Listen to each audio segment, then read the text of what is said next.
இதுக்கு முன்னாடிலாம் பார்த்தீங்கன்னா சேரன் போக்குவரத்து கழகம், சோழன் போக்குவரத்து கழகம், பாண்டியன் போக்குவரத்து கழகம்னு இருந்துச்சு.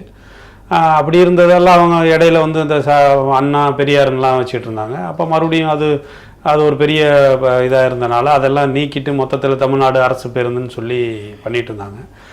ஏற்கனவே இருந்த மாதிரி அது முதவே அது சோழன் போக்குவரத்து கழகம், சேரன் போக்குவரத்து கழகம் அப்படியே இருந்திருந்துருக்கலாம். அவள் வேணுக்குனே வந்து அந்த திராவிட அரசியலில் அந்த சாதி பெயர்களை வச்சு மொத்தமாக நீக்கணுன்றதுக்காக அந்த அரசர்கள் நம்ம முன்னோர்கள் பெயரையும் நீக்கினாங்க.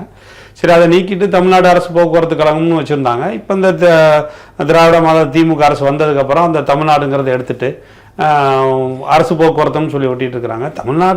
தமிழ்நாட்டினுடைய அரசினுடைய ஓடுற அரசு போக்குவரத்து கழகத்துக்கு தமிழ்நாடு அரசு போக்குவரத்து கழகம்னு வைக்கிறது தான் அது சரியானது.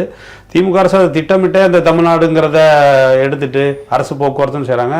அது உடனடியாக முதல்ல அரசு வந்து அது தமிழ்நாடு போக்குவரத்து கழகம்னு வைக்கணும். இப்போ மக்கள் வந்து எழுச்சி விட்டு போராடுற அளவுக்கு இன்றைக்கி மக்கள் மனநிலை மாறி இருக்கு.